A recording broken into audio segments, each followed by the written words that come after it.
Well, local conservation groups are bringing bird watching right to you, no matter where you are. These live cameras give us 24-hour live feeds of a mated pair of peregrine falcons. That's Bob and Barb, and a mated pair of bald eagles known as the President and the First Lady. And those cameras allow us to watch each year as the couples raise the next generation of birds. And joining us now, Jen Kotyan. She's the Avian Collection and Conservation Manager over at the Maryland Zoo. Thank you for coming. Thank you for having me. We're all so fascinated with what you do and those birds that you care for. What's the fascination all about, do you think?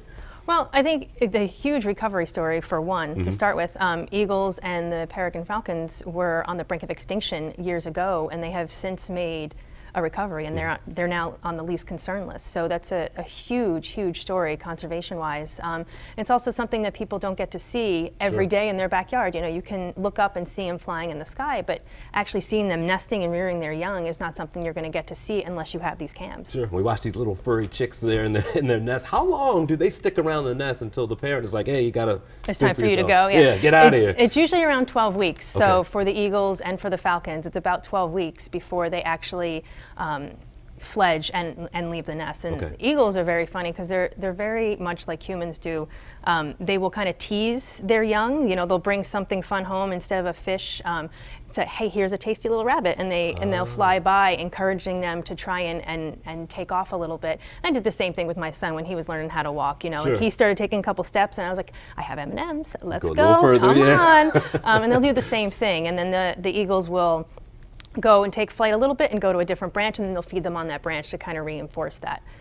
Eventually they'll spread out. So if I see a bird in downtown Baltimore, it's like some of these chicks, just how far away as they get into adulthood will they stray? And will Baltimore be home, or do they eventually keep moving along? They like to tend to stay where they were raised. So like the eagles, when they fledge, they will explore and then try to find their own territory, and they usually stick to about a 250-mile radius of where they were actually raised. And the falcons will do something very similar. They migrate massive distances all over the country, but they try to extend. They'll come right back home, yeah. That's pretty good. And that's a pretty long distance in order to make your way straight on back. Yep. Talk to me a little bit also, if you're a casual bird watcher, so you get, you like these cams, what are some cool things in our area that we can see? What are some species that are pretty vibrant and we can look out our window and say, hey, that's... Well, I think all birds are cool, and you should take a look at all of them. But if you're looking for vibrant colors, things like cardinals, blue jays, the Baltimore Orioles, very symbolic, obviously, for here.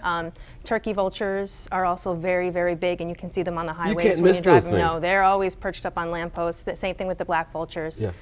And as far as let's talk about the vultures and how calculating they are, because they just seem to be trained on there's something going to happen, I may be able to feed on it. Yep, they're smart. They're waiting. They're very patient, waiting for their next meal to come. Yeah. Talk about the importance also of helping some of these species out. You're talking about the resurgence, but not every species has had the great resurgence.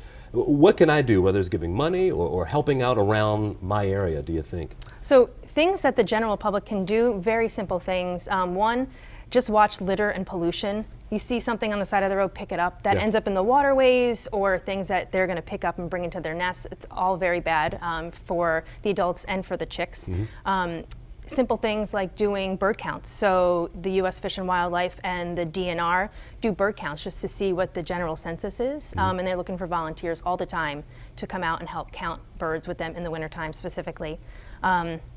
Other things, conservation efforts like being very conscious of the poisons that we're using for pest controls. That ends up being fed out to the rats, the mice, and eagles that are immature that are not being fed by their parents, but they haven't honed in on their hunting skills yet, feed on these rats and mice that have been poisoned and then ingest the poison themselves. So it's kind of twofold. Yeah. Okay. Jen, I've learned a lot today. Thank you for having me. Thank you for coming by. I appreciate it. Stick around for a second because you might like this one. You can keep up with the budding bird families. Just go right online. ChesapeakeConservancy.org is one space you can go to for the bald eagles. You can go to eagles.org as well and check them out on the cameras. And you'll soon have a third bird cam distraction at work. BGE launching an initiative to protect ospreys here in Maryland.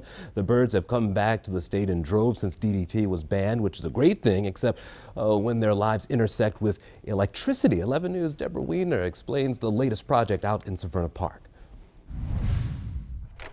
Maybe you don't think that hawks really need high-speed internet service. But hold on, it will all make sense. When Mark Jeweler and his wife noticed an osprey nest on a BGE live distribution line, they were concerned. Construction of the new Severna Park High School had the ospreys house hunting for their conspicuous stick nests.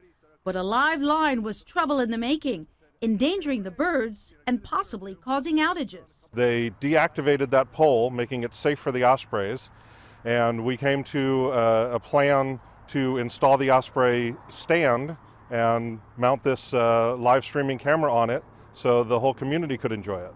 Time was of the essence with the annual return of the ospreys expected around St. Patrick's Day. And the Migratory Bird Treaty Act prohibits disturbing the nest when the birds arrive. They found an opportune place to build a nest, and we're protecting that nest for future generations of the osprey. To protect the ospreys, BGE has launched Osprey Watch.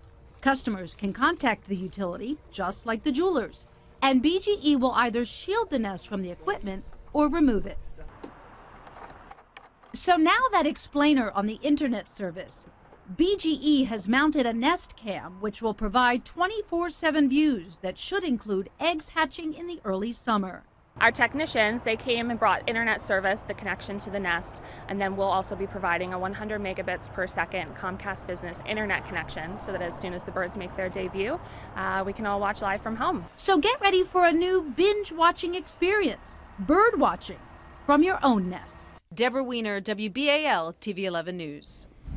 Deb, thanks. The birds are back. Osprey Cam stars Tom and Audrey. They were spotted in their nest on Kent Island. Here's a recent picture of them. They just returned to their crib after wintering in South America. Not a bad life at all. Here's another look at the nest as well. New this season, the Osprey Cam has infrared technology, so you can even watch that nest at night. For a link to this Osprey Cam, just head to the WBAL mobile app.